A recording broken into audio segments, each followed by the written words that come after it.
আসসালামু আলাইকুম প্রিয় বন্ধুরা, দেখুন বস্তার মধ্যে আদা চাষ। আদা বের হচ্ছে, একটি একটি করে বের হচ্ছে। খুব সুন্দর অভিনব কায়দায় সরকারি সহায়তায় আদা চাষের প্রজেক্ট।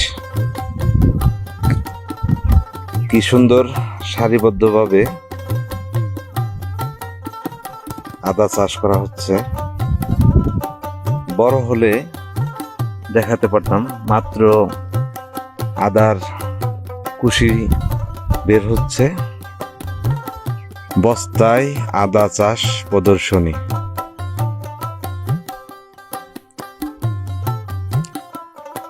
খুব সুন্দর একটি ব্যবস্থা।